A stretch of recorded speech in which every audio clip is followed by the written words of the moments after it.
Hello, everyone. Let me start with a brag. Yeah, I know, not the most humble way to begin, but you'll get why soon.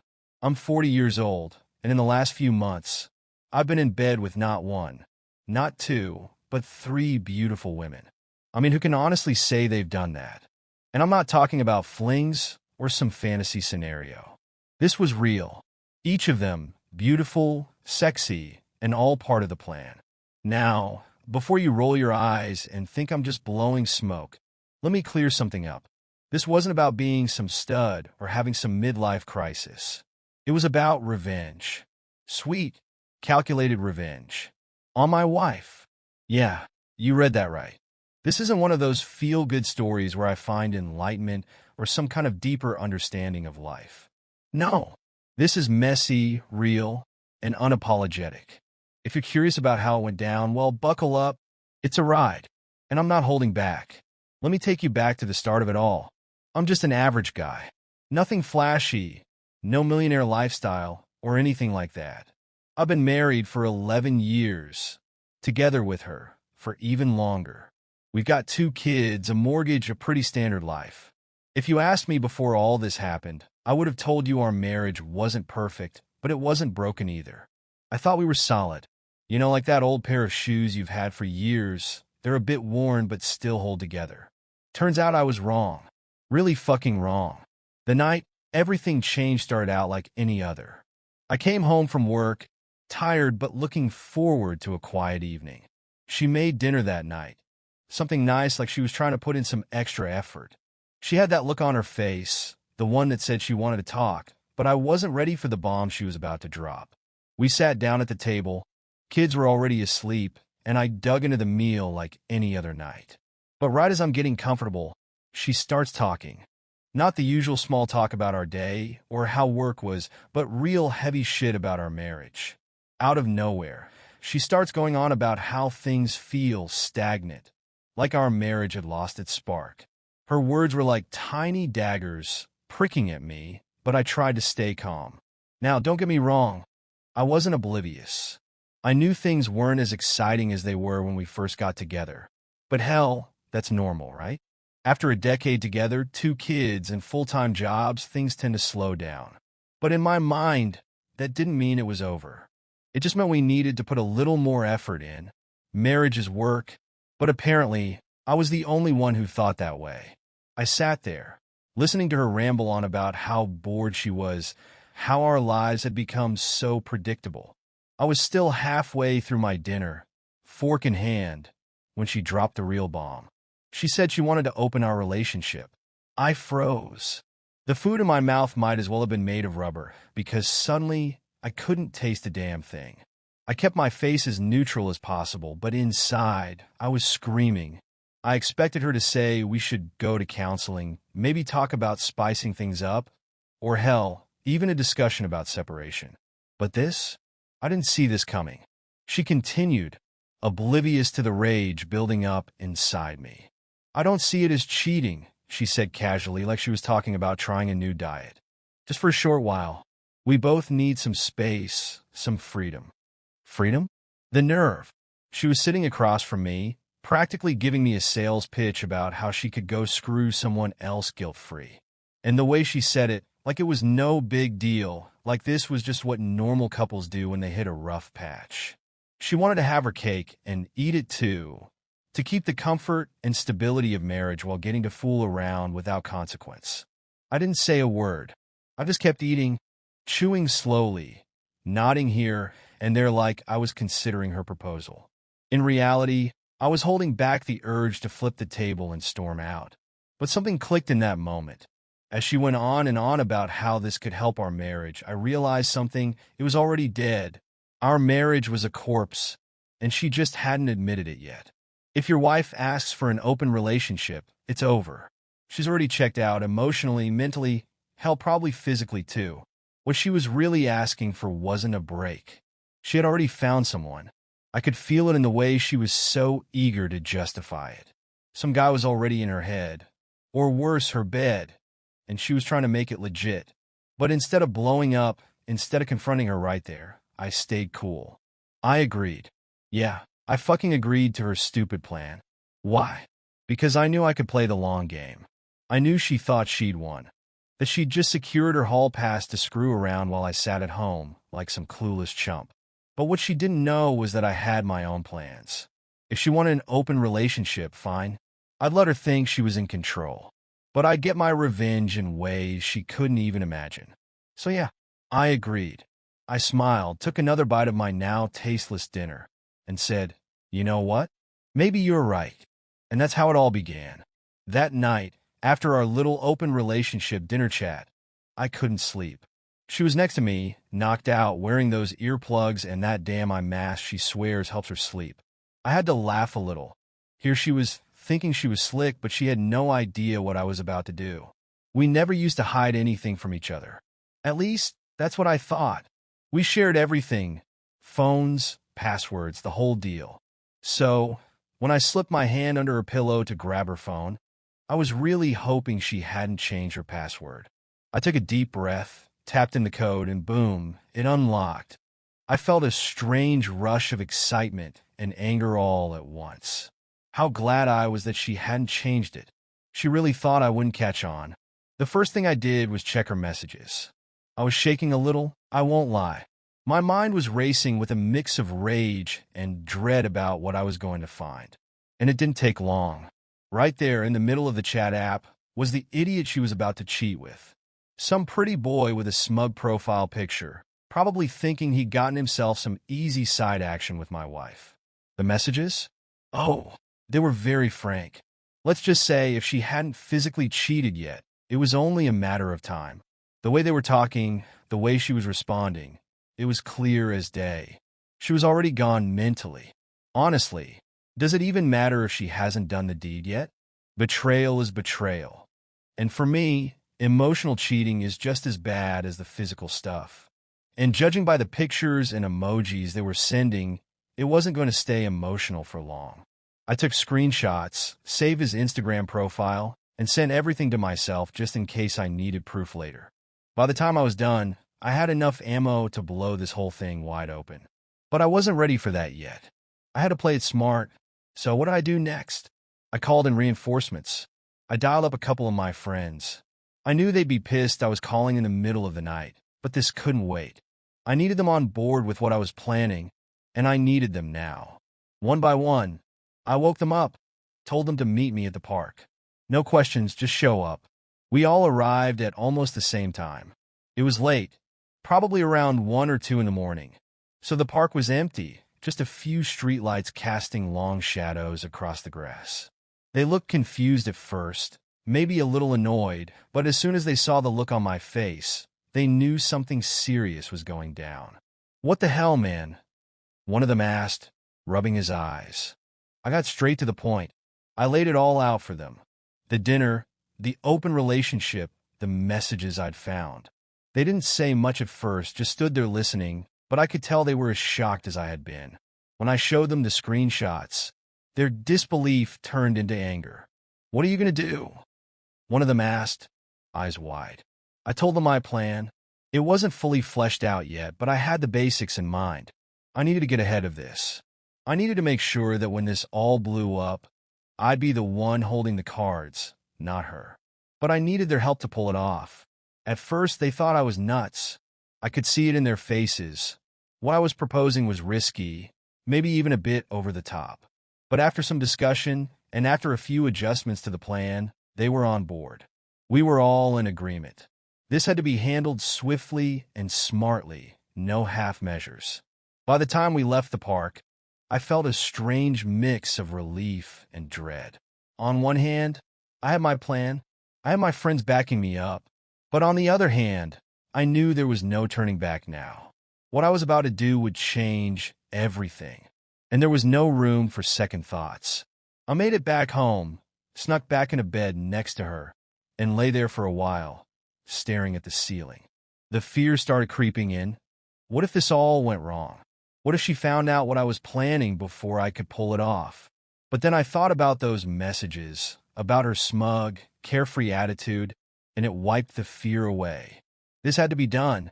The next morning, as soon as the sun peeked through the blinds, I was wide awake, my mind racing. I couldn't wait any longer.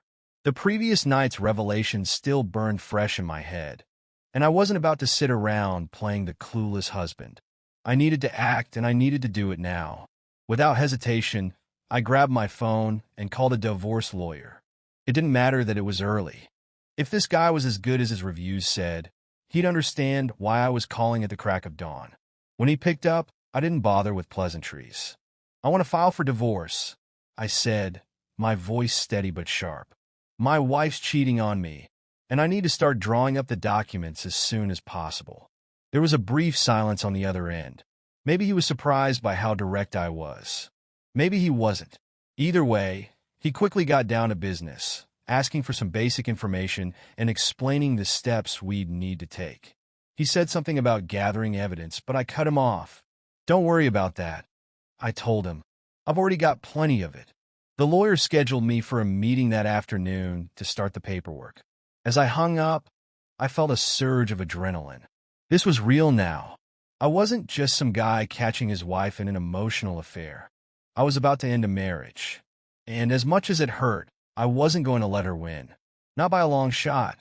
While I was busy locking down the legal side, the rest of my plan was already in motion. You see, this wasn't just about a divorce. If that was all I wanted, I could have packed my bags and walked away. No, I was in this for revenge. I wasn't going to let her get away with what she was doing so easily. My friends had tracked down the guy, the one my wife was planning to cheat with. It hadn't been hard.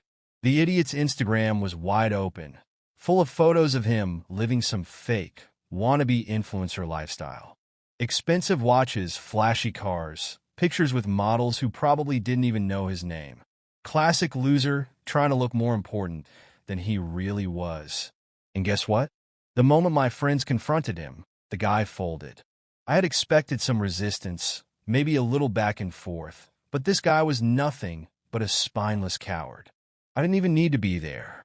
He gave up everything without so much as a threat. Apparently, he wasn't as bold in real life as he was behind a screen. "I swear, man, I didn't know she was married," he babbled, probably thinking he could talk his way out of it. My friends didn't even have to raise their voices. They told him exactly what was going on, that he was caught in the middle of something way bigger than he realized. And he practically begged for a way out. I'll give him this. He knew when he was beat. He didn't try to run, didn't get defensive. He realized that messing with a married woman wasn't just going to blow up in his face. It was going to destroy his life if he wasn't careful. So I gave him an option. He could either disappear and never contact her again, or he could become my little informant. I didn't want him beaten up or anything crazy. That wasn't the point. Sure, I was pissed off, but this wasn't just about him. This was about her. If she didn't want to cheat, this guy wouldn't even be in the picture. So, instead of wasting my energy on him, I turned him into a tool. He became useful. From that point on, every little thing he and my wife planned came straight back to me. Their secret rendezvous? I knew about it. Their flirty texts? I had them all saved. My friends kept tabs on him, and he kept me in the loop. I made it clear, if he even thought about warning her, he'd regret it. And just like that, he became my pawn. He fed me information, and in return, he got to keep his face intact and his life relatively unscathed. Then came the day of their big meeting. The day she thought she was being so clever, sneaking off for the weekend. It was a Friday afternoon, when she casually mentioned over breakfast that she'd be going to her parents' house for a few days. I could see right through her. That fake, nonchalant tone, like she was just planning a quiet family visit. But I knew exactly where she was going. "I'm going to spend the weekend with my parents," she said, sipping her coffee like it was no big deal. I just smiled, playing the clueless husband she thought I was. "Oh, that's nice," I replied, trying not to choke on my own amusement. "Give him my regards." She smiled back, probably thinking she'd gotten away with it, that she could go off and do whatever she wanted while I stayed home, like some oblivious fool. But inside, I was already setting the next phase of my plan in motion. The moment she left the house, I was ready. It was time to move from defense to offense. The real game was just about to begin. As soon as my wife left, I knew everything was about to unfold exactly how I wanted. The moment the door closed behind her, my heart was pounding, but not out of fear, out of anticipation. I wasn't just playing the victim here. I was in control. I grabbed my phone, texted my friends, and told them it was time. A half hour later, they pulled up outside with the party in tow. Booze, laughter, and three younger girls who were more than willing to liven things up. The energy shifted the moment they walked in, like the air in the house changed, as if this was the turning point. And in a way, it was. We wasted no time. The drinks flowed freely, and the conversations got louder and more playful as the alcohol did its job. We were laughing like idiots, throwing back shots, and toasting to the most ridiculous things. It felt surreal. These girls, all in their 20s, brought a kind of youthful chaos that I hadn't felt in years. They were flirty, carefree, and didn't give a damn about anything except having fun. The more we drank, the more I could feel the weight of everything lifting off me, even if just for a little while. And then, in the middle of it all, I felt that buzzing thrill deep down, because I knew something my wife didn't. Her little boyfriend wasn't showing up. He had blocked her, probably too afraid of what might happen if things got messy. I had orchestrated that part too. He was my puppet, and he didn't even realize it. While she thought she was off to enjoy a secret weekend rendezvous, I knew she'd be turning around sooner than later, pissed off and probably humiliated when he ghosted her. She'd have no choice but to come back home. But until then, I was going to enjoy myself. The girls, now tipsy and laughing hysterically, suggested we move things to the bedroom. The tension in the air had changed, playful and charged. I could feel my own inhibitions slipping away with each shot I took. Why not? This was the revenge she never saw coming. We headed upstairs, one of them tugging on my arm, leading me toward the bedroom, like it was all some kind of wild game. Inside the bedroom, things escalated quickly. The girls were giggling, taking off their tops as if it was the most natural thing in the world, and the next thing I knew, I was joining in piece by piece. It felt surreal, the warm haze of alcohol, the thrill of the moment, the sense of freedom.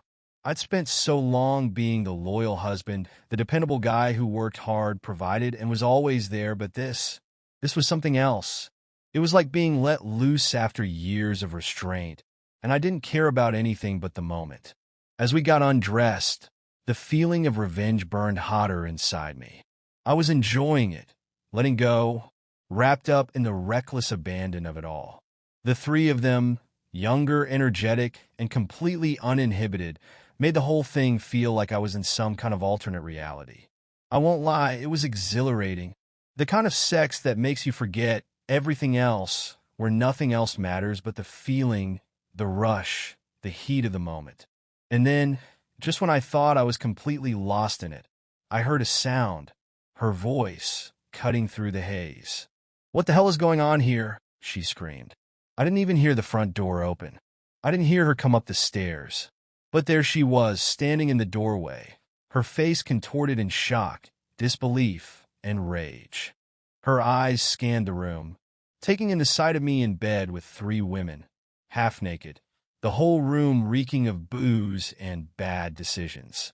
I paused for a second, but only long enough to turn my head toward her with the biggest, most sarcastic smile I could muster. "Oh, this?" I said, my voice dripping with mockery. "It's just a free relationship, dear. You know, like you wanted. By the way, how were your parents?" Her face turned from red to pale in a matter of seconds. I could see the realization hit her like a truck. She knew. She knew that I had planned all of this. And the fact that I had turned the tables on her like this, it destroyed her. I could see it in her eyes. She lost it. In a furious frenzy, she lunged toward the bed, ripping the girls off of me one by one, her hands shaking with anger as she threw their clothes at them and screamed for them to get out. The girls, giggling and stumbling from the alcohol, didn't even put up a fight. They gathered their things as quickly as they could and left, half-dressed, their laughter echoing down the stairs and out the door. To them, it was just some wild night that had gone a little sideways. When the girls were gone, she collapsed onto the edge of the bed, her hands covering her face as the sobs began. And not the quiet, soft kind of crying. The full-on, ugly, heaving sobs that shake your whole body. She couldn't control it. She didn't know what to do, and honestly, I didn't care. I calmly got dressed while she sat there, breaking down beside me. I didn't rush. I took my time, putting on my clothes, buttoning my shirt, adjusting my belt. Once I was done, I sat down next to her on the bed. I didn't feel sorry for her, not anymore. This was her doing her choice. She had pushed us here, and now she was paying the price. "How was your date?" I asked, my tone almost casual. She looked up at me, her eyes red and puffy, the tears still streaming down her cheeks. That's when it hit her. She knew I had done this. She knew I had set her up, that I had planned the whole thing. She didn't have to say it. The look in her eyes said it all. She opened her mouth to say something, but I cut her off. "Don't bother," I said, my voice calm but firm. "A lawyer's going to call you tomorrow. We're done. I'm filing for divorce." I stood up, looking down at her one last time. There's no point in fighting or yelling. It won't change anything. What's done is done. And just like that, I walked out of the room, leaving her there to cry. No more arguments, no more drama. I was done with it all. She made her bed, and now she had to lie in it. The next day, after everything that had happened, I knew I needed to clear my head and talk it out with my friends. We'd been through a lot together over the years, but this was a new level of crazy. I texted them in the morning, and they all agreed to meet at our usual spot, the local bar where we'd spent countless nights shooting the breeze and sharing stories. But today, the story was all mine. When I walked into the bar, they were already there, seated around our usual table, beers in hand, and grinning like they knew exactly what was coming. As soon as I sat down, one of them leaned forward and said, "All right, man, we've been dying to hear how it went down. Don't leave out a single detail." I didn't need much encouragement. I started from the beginning, telling them everything from the moment my wife left the house, thinking she was going off to her affair, to the moment I knew her lover had blocked her, leaving her to come home to an unexpected surprise. My friends were glued to every word, laughing and shaking their heads in disbelief as I recounted the scene in the bedroom, the booze, the girls, and of course, the grand finale, my wife walking in on me in the middle of the act. Wait. One of my buddies interrupted, barely able to contain his laughter. She just walks in, and you're like, "Oh, hey, it's a free relationship? Man, that's gold." I couldn't help but laugh too. "Yeah, pretty much." She froze at first, didn't know what to do, and then went absolutely ballistic. I swear, the look on her face was priceless. She started screaming and throwing the girls out of the house, like she hadn't just suggested an open relationship a few days before. Another friend, shaking his head in disbelief, took a swig of his beer. "Damn, dude, you pulled that off perfectly. I'd have paid good money to see that."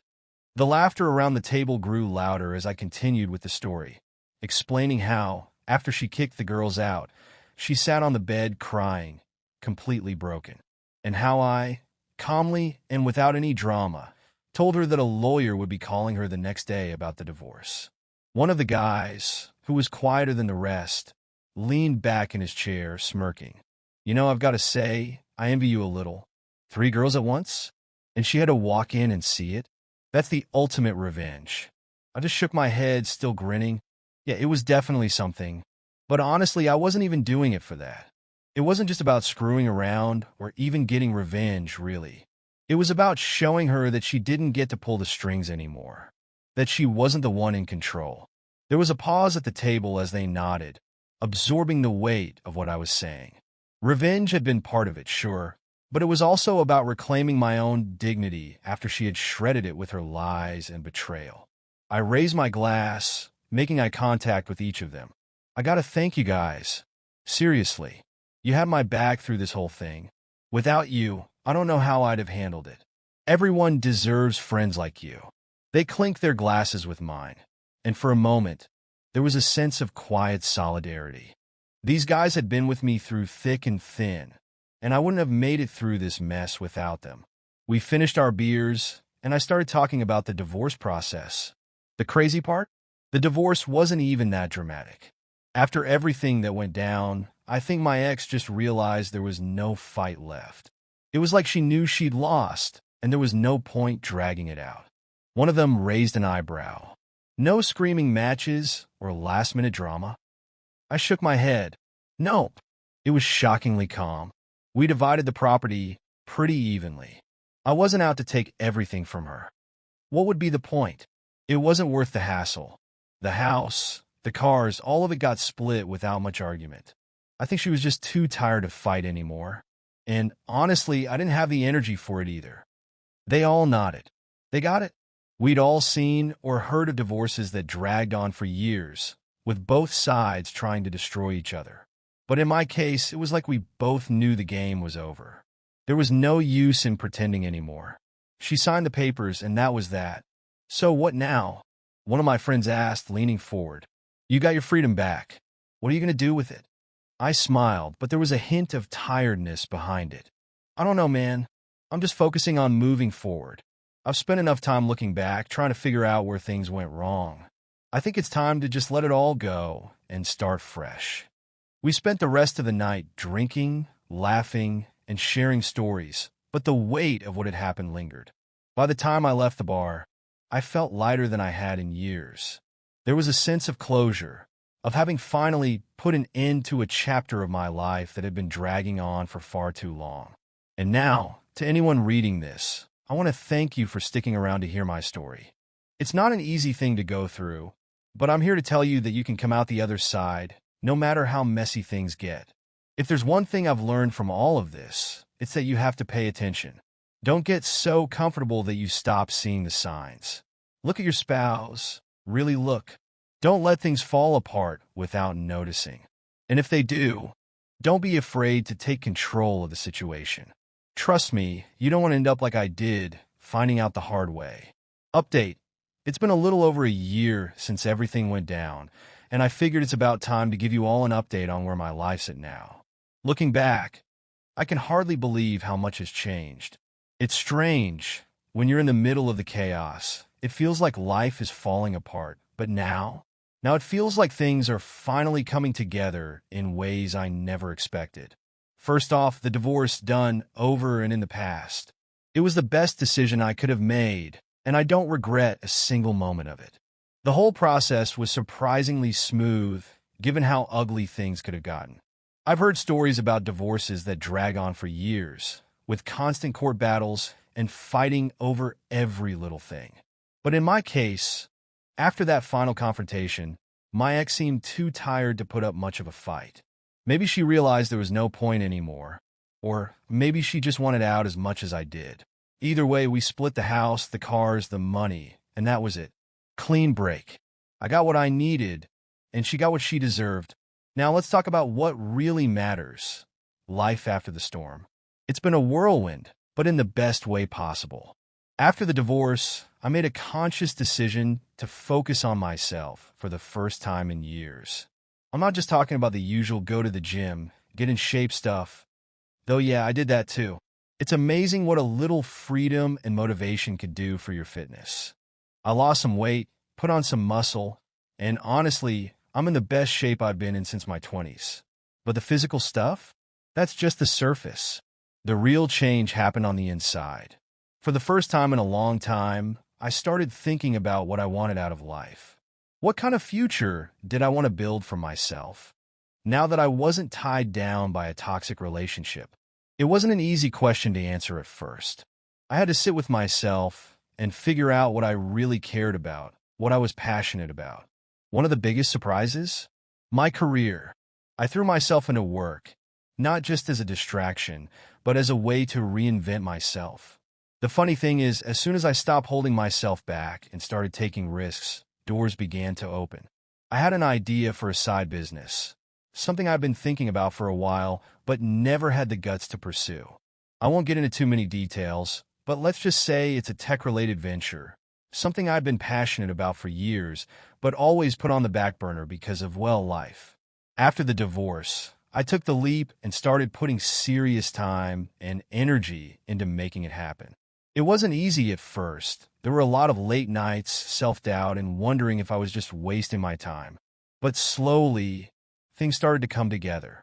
I built a small team, got some investors on board, and before I knew it, the business was taking off. A year later, we're not just surviving, we're thriving. I'm not saying I'm a millionaire or anything, but the success I've had with this has given me a sense of pride and purpose I haven't felt in years. I even made a few headlines in local business news. Nothing huge, but it felt good to get some recognition for all the hard work. And the best part? I'm doing this on my own terms. No one to answer to but myself. That's a feeling I never thought I'd experience after being stuck in such a suffocating marriage for so long. On the personal side, life has been good. Better than good, actually. I've reconnected with old friends, made some new ones, and most importantly, I've learned how to enjoy my own company again. For a while after the divorce, I stayed single on purpose. I wasn't looking for anything serious. I needed time to heal, to get my head straight, and to figure out who I was without being someone's husband. But eventually, someone came along, as these things tend to happen. We met through mutual friends, nothing planned or expected, and we clicked. She's amazing, smart, funny, independent. The best part? She's not looking for anything from me except honesty and a good time. No drama, no baggage. It's refreshing, to say the least. I'm taking things slow this time around, though. I'm not in a rush to jump into anything serious, but for the first time in a long time, I feel optimistic about where things could go. As for my ex-wife, well, from what I've heard through the grapevine, things haven't exactly gone well for her. She's been through a few relationships since our divorce, none of which seem to have stuck. I don't wish her ill. Well, not anymore at least. I'm past that now. If anything, I just hope she figures out whatever it is she's looking for, though I suspect she never will. People like her rarely do. Looking back, it's wild to think about how much my life has changed in just over a year. If you told me a year ago that I'd be where I am now, running a successful business, in great shape, and dating someone new, I probably wouldn't have believed you. But here I am. And if there's one thing I've learned through all of this, it's that sometimes you have to lose everything to find yourself. To anyone reading this, especially if you're going through something similar, just know that it gets better. It doesn't seem like it at first, but trust me, it does. You just have to hang in there, take control of your life, and not be afraid to make the tough decisions when the time comes. So yeah, I guess you could say life's pretty damn good right now. And I plan to keep it that way.